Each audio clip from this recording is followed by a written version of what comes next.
हाय दोस्तों, आपने देखा होगा या सुना होगा कि 4 साल के बच्चे अधिकांश खिलौना पसंद करते हैं, मगर हमीद ने खिलौने की जगह चिमटा ही क्यों लिया, जैसा कि आपने थंबनेल में भी देखा होगा। यह जानने के लिए वीडियो में अंत तक बने रहिए। आइए अब शुरू करते हैं। नमस्कार दोस्तों, मेरा नाम कविता है। आपका स्वागत है हमारे चैनल क्यूसियस हिंदी साहित्य में। आज हम प्रेमचंद की कहानी ईदगाह को लेकर प्रस्तुत हुए हैं। इसमें महत्वपूर्ण बिंदु, सारांश और विस्तार रूप से कहानी की चर्चा करेंगे। यह कहानी बाल मनोविज्ञान पर आधारित है। इसमें गरीब बच्चे के संस्कार और उसकी भावनाओं को उजागर किया गया है। आइए अब कहानी शुरू करते हैं। रमज़ान के पूरे 30 रोजे के बाद ईद आई है। कितना मनोहर दृश्य है। अजीब हरियाली है, खेतों में कुछ अजीब रौनक है, आसमान पर अजीब लालिमा है। आज का सूर्य देखो कितना प्यारा, कितना शीतल है, मानो सारे संसार को ईद की बधाई दे रहा हो।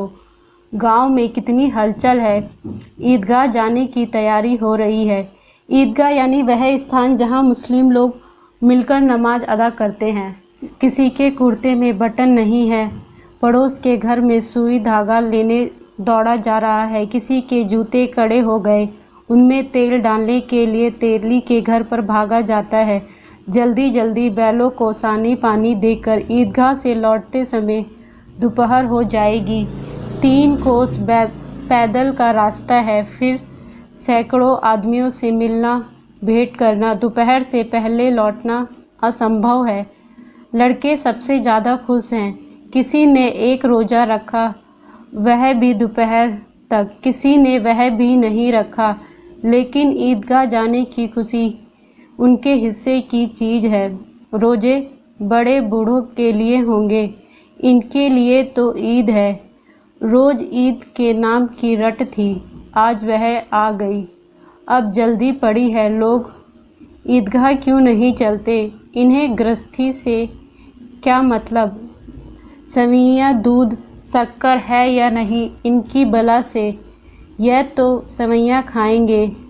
वह क्या जाने कि अब्बा जान क्यों बदहवास चौधरी क़याम अली के घर दौड़े जा रहे हैं। उन्हें क्या खबर कि चौधरी आंखें बदल ले तो सारी ईद मुहर्रम हो जाए। उनकी अपनी जेबों में तो कुबेर के धन भरा हुआ है। बार बार जेब से खजाना निकालकर गिनते हैं और खुश होकर फिर रख लेते हैं। महमूद गिनता है, उसके पास 12 पैसे हैं, मोहसिन के पास 15 पैसे हैं। इन्हीं अनगिनत पैसों में अनगिनत चीज़ें लाएंगे, खिलौने, मिठाइयाँ, गेंदे, ना जाने क्या क्या। और सबसे ज़्यादा खुश हमीद है।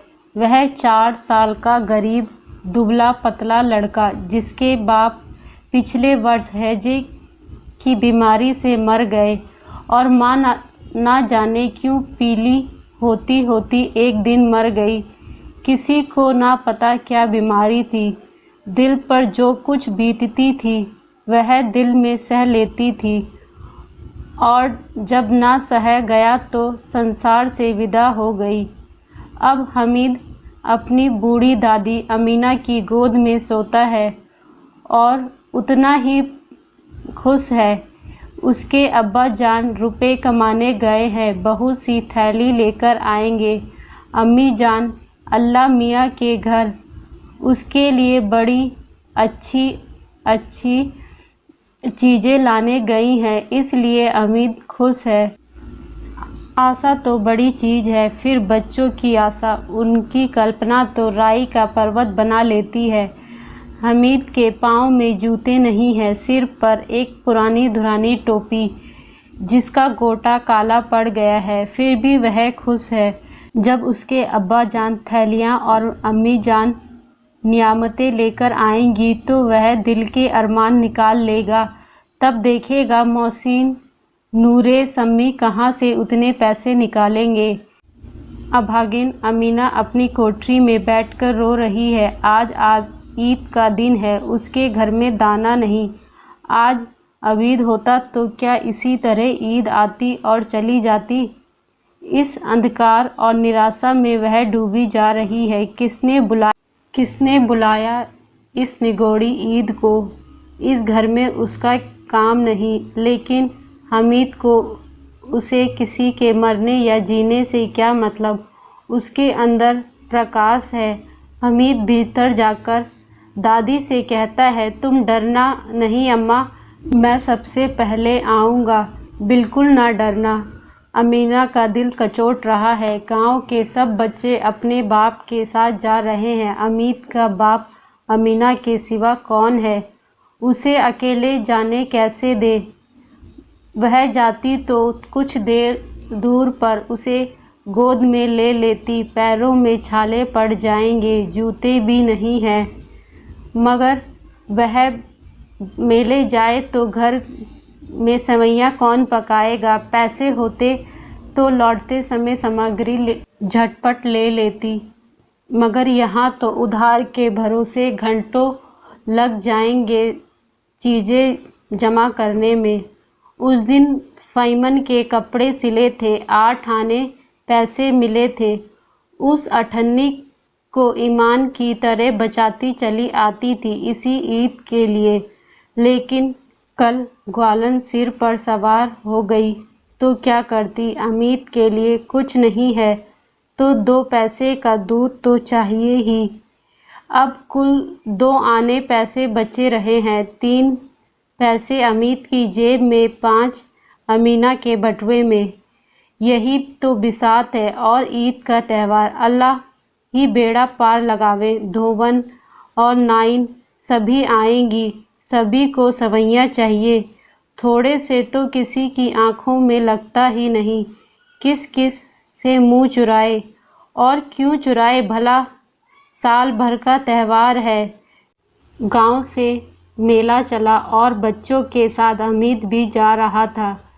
कभी सबके सब दौड़कर आगे निकल जाते, फिर किसी पेड़ के नीचे खड़े होकर साथ वालों का इंतज़ार करते। यह लोग इतने धीरे धीरे क्यों चल रहे हैं। हमीद के पैर में तो पर लग गए, वह कभी थकता ही नहीं। शहर का दामन आ गया। सड़कें के दोनों ओर अमीरों के बगीचे, पक्की दीवारें, पेड़ में आम लगे और लीचियाँ लगी हुई हैं। कभी कभी कोई लड़का कंकड़ी उठाकर आम पर निशाना लगाता, माली अंदर से गालियाँ देता। खूब हंस रहे कि माली को उल्लू बनाया। बड़ी बड़ी इमारतें आने लगी। यह अदालत है, यह कॉलेज है, यह क्लब घर है। इतने बड़े कॉलेज में कितने लड़के पढ़ते होंगे। सब लड़के नहीं हैं जी, बड़े बड़े आदमी हैं। सच, उनकी बड़ी बड़ी मूछें हैं, इतने बड़े हो गए, अभी तक पढ़ने जाते हैं। ना जाने कब तक पढ़ेंगे और क्या करेंगे इतना पढ़कर। वह शाम को साहब लोग खेलते हैं, बड़े बड़े आदमी खेलते हैं, मूछे दाढ़ी वाले, और मैम भी खेलती हैं।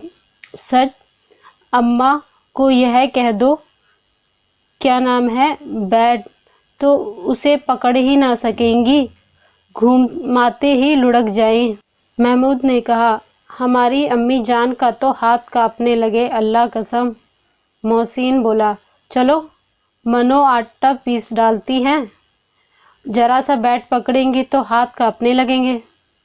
सैकड़ों घड़े पानी रोज निकालती हैं, 5 घड़े तो मेरी भैंस ही पी जाती है। किसी मैम को 1 घड़ा भी भरना पड़े तो आंखों तले अंधेरा आ जाए। अमीद, मुझे कोई मंत्र बता दे, एक जिन खुश कर लूँ। मोहसिन, यह तो मुझे नहीं पता, लेकिन चौधरी साहब के काबू में बहुत से जिन्नात हैं। कोई चीज़ चोरी हो जाए, साहब उसका पता लगा देंगे, चोर का नाम बता देवेंगे। जुम्मे रात का बछवा उस दिन खो गया था, 3 दिन हैरान हुए, कहीं ना मिला। तब झक मारकर चौधरी के पास आ गए। चौधरी ने तुरंत बता दिया, मवेशी खाने में है, वही मिला। जिन्नात आकर उन्हें सारी जहान की खबर दे जाते हैं। अब उसकी समझ में आ गया कि चौधरी के पास इतना धन क्यों है और क्यों इतना सम्मान है। आगे चले, पुलिस लाइन आई। रात को बेचारे घूम घूम कर पहरा देते हैं, नहीं तो चोरी हो जाए। मोहसिन ने प्रतिवाद किया, यह कांस्टेबल पहरा देते हैं? तभी तुम बहुत जानते हो अजी हजरत, यह चोरी कराते हैं। शहर में जितने चोर डाकू हैं सब इनसे मिले रहते हैं। रात को ये लोग चोरों से तो कहते हैं चोरी करो, आप दूसरे मोहल्ले में जाकर जागते रहो पुकारते हैं, तभी इन लोगों के पास इतने रुपए आते हैं। अब घनी बस्ती होने लगी, ईदगाह जाने की टोली नज़र आने लगी। सहसा ईदगाह नज़र आई। ऊपर इमली के घने पेड़ की छाया है, नीचे पक्का फर्श। नए आने वाले पीछे कतार में खड़े हो गए। आगे जगह नहीं है। यहाँ कोई धन और पद नहीं देखता। इस्लाम की निगाह में सब बराबर है। इन ग्रामीणों ने भी वजू किया और पिछली पंक्ति में खड़े हो गए। कितना सुंदर संचालन है, कितनी सुंदर व्यवस्था है। लाखों के सिर एक साथ सिजदे में झुक जाते हैं, फिर सबके सब एक साथ खड़े हो जाते हैं, एक साथ झुकते हैं और एक साथ घुटने के बल बैठ जाते हैं। कई बार यही क्रिया होती है, जैसे कि बिजली की लाखों बत्तियां एक साथ जलती हैं और एक साथ बुझ जाती हैं। यही क्रम चलता रहा। कितना सुंदर दृश्य, मानो एक सूत्र में समस्त आत्माओं को एक लड़ी में पिरोया है। नमाज खत्म हुई, लोग आपस में गले मिल रहे हैं। तब मिठाई और खिलौने की दुकान पर धावा होता है। इधर दुकानों की कतार लगी हुई है। तरह तरह के खिलौने, सिपाही, राजा और वकील, धोबिन, साधु। वाह, कितने सुंदर खिलौने हैं। महमूद सिपाही लेता है, खाकी वर्दी, लाल पगड़ी वाला, कंधे पे बंदूक रखे हुए। मालूम होता है सब बच्चे कुछ न कुछ खिलौना खरीदते हैं। हमीद के पास कुल 3 पैसे हैं। इतने महंगे खिलौने वह कैसे ले? मोहसिन कहता है, मेरा भिश्ती रोज पानी देगा सांझ सवेरे। महमूद, मेरा सिपाही घर का पहरा देगा। कोई चोर आएगा तो फौरन बंदूक से फायर कर देगा। नूरे, मेरा वकील खूब मुकदमा लड़ेगा। सम्मी, मेरी धोबिन रोज कपड़े धोएगी। हमीद खिलौने की निंदा करता है, मिट्टी के तो हैं, गिरेंगे तो चकनाचूर हो जाएं। लेकिन ललचाई हुई आंखों से खिलौना को देख रहा है और चाहता है कि जरा देर के लिए उन्हें हाथ में ले सकता। उसके हाथ अनायास ही लपकते हैं, लेकिन लड़कों में इतना त्याग ही नहीं है, विशेषकर जब नया शौक हो। हमीद ललचाता रह जाता है। खिलौने के बाद मिठाई आती है। किसी ने रेवड़ी ली, किसी ने गुलाब जामुन, किसी ने हलवा। मज़े से खा रहे हैं। हमीद बिरादरी से दूर खड़ा है। महमूद, हमसे गुलाब जामुन लेवेगा हमीद? मोहसिन बदमाश है, वह हमीद को चिढ़ाता है। मिठाइयों के बाद कुछ लोहे की चीज़ों की दुकान आती है। हमीद चिमटे की दुकान पे रुक जाता है और चिमटा लेने के लिए दुकानदार से पूछता है, यह कितने का है? दुकानदार आदमी साथ ना देख कर कहता है, यह तुम्हारे काम का नहीं है। हमीद पूछता है, क्यों, बिकाऊ नहीं है? दुकानदार, बिकाऊ क्यों नहीं है और यहाँ क्यों लाद लाए हैं? तो बताते क्यों नहीं, क्या पैसे के हैं? 6 पैसे लगेंगे। हमीद का दिल बैठ गया। ठीक ठीक 5 पैसे लगेंगे। लेना हो तो लो, नहीं चलते बनो। हमीद ने कलेजा मजबूत करके कहा, 3 पैसे लोगे? यह कहते वह आगे बढ़ गया कि दुकानदार की घुड़कियां ना सुनने को मिले, लेकिन दुकानदार ने घुड़कियां नहीं दी, बुलाकर चिमटा दे दिया। हमीद ने उसे इस तरह कंधे पे रखा मानो कि बंदूक है और शान से अकड़ता हुआ संगियों के पास आया।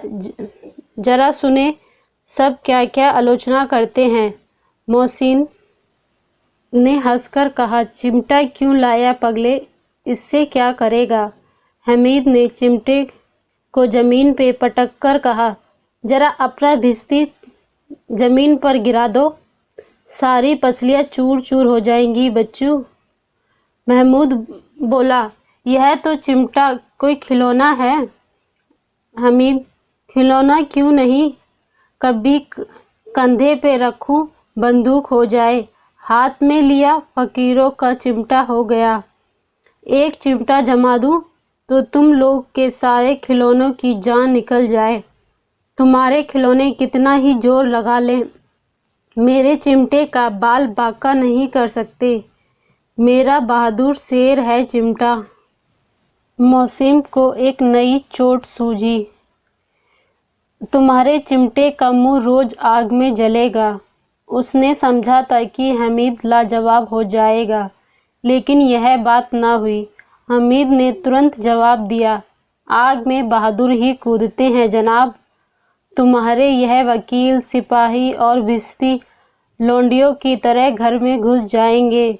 आग में कूदना वह काम है जो यह रुस्तमे हिंद ही कर सकता है। विजेता को हराने वालों से जो सत्कार मिलता है वह स्वाभाविक है। हमीद को भी मिला। औरों ने 3-3, 4-4 आने खर्च किए पर कोई काम की चीज ना ले सके। हमीद ने 3 पैसों में रंग जमा लिया। अब संधि की शर्तें तय होने लगी। मौसिम कहने लगा, जरा अपना चिमटा दो, हम भी देखें। तुम अरा चिमटा, हमारा बिस्ती लेकर तुम भी देखो। सब के सब अपना खिलौना हमीद के हाथों में देकर उसका चिमटा लेते हैं। खिलौने बारी बारी हमीद के हाथों में आए। कितने खूबसूरत खिलौने हैं। रास्ते में महमूद को भूख लगी। उसने बाप से केले के लिए कहा। महमूद ने केवल हमीद को ही साजी बनाया। उसके अन्य मित्र मुंह ताकते रहे। उस चिमटे का प्रसाद था। 11 बज गए। गांव में हलचल होने लगी। मेले वाले आ गए। मोहसिन की छोटी बहन दौड़कर भिश्ती उसके हाथ से छीन लिया और मारे खुशी से जाके उछली तो मियाँ के भिश्ती नीचे आ रहे और स्वर लोक सिधारे। इस पर भाई बहन की खूब लड़ाई हुई। दोनों खूब रोए। उनकी अम्मा यह शोर सुनकर बिगड़ी और दोनों के ऊपर 2-2 चांटे लगाए। सबके खिलौने एक एक करके टूट गए। अब मियाँ हमीद का हाल सुनिए। अमीना उसकी आवाज़ सुनते ही दौड़ी और उसे गोद में बैठाकर प्यार करने लगी। सहसा उसके हाथ में चिमटा देखकर चौंकी। यह चिमटा कहाँ था? मैंने मोल लिया है। क्या पैसे में? 3 पैसे दिए हैं। अमीना ने छाती पीट ली। यह कैसा बेसमझ लड़का है कि दोपहर हुआ कुछ खाया पिया नहीं, लाया क्या चिमटा। सारे मेले में तुझे कोई चीज़ ना मिली, यह लोहे का चिमटा उठा लाया। हमीद ने अपराधी भाव से कहा, तुम्हारी उंगलियां तवे से जल जाती थी, इसलिए मैंने ले लिया। बुढ़िया का क्रोध तुरंत प्यार में बदल गया और प्यार से वह नहीं जो प्रबल होता है और अपनी सारी कसक शब्दों में बिखेर देता है। वह मुख स्नेह था, खूब ठोस रस और स्वाद से भरा हुआ। बच्चे में कितना त्याग है, कितना सद्भाव और कितना विवेक है। वह दूसरों को खिलौने लेते हुए और मिठाई खाते देखकर भी इसका मन कितना ललचाया होगा, मगर वहाँ भी इसे अपनी बुढ़िया दादी की याद बनी रही। अमीना का मन गद हो गया। और अब एक बड़ी विचित्र बात हुई, हमीद के इस चिमटे से भी विचित्र। बच्चे हमीद ने बूढ़े हमीद का पार्ट खेला था और बुढ़िया अमीना ने बालिका अमीना बन गई। वह रोने लगी, दामन फैलाकर हमीद को दुआएं देती जाती थी और आंसू की बड़ी बड़ी बूंदें गिरती जाती थी। हमीद इसका रहस्य क्या समझता। दोस्तों, इस कहानी के माध्यम से प्रेमचंद ने व्यंग्यात्मक ढंग से भ्रष्टाचार, न्याय व्यवस्था की लोक विरोधी रूप पर कड़ा प्रहार किया है। दोस्तों, आपको यह कहानी कैसी लगी कमेंट करके ज़रूर बताइएगा। कहानी पसंद आए तो लाइक करिएगा, अपने दोस्तों को शेयर करिएगा। यदि आप पहली बार हमारे चैनल पर आए हैं तो सब्सक्राइब कर लीजिए और बेल आइकन प्रेस करना ना भूलिए। Thank you.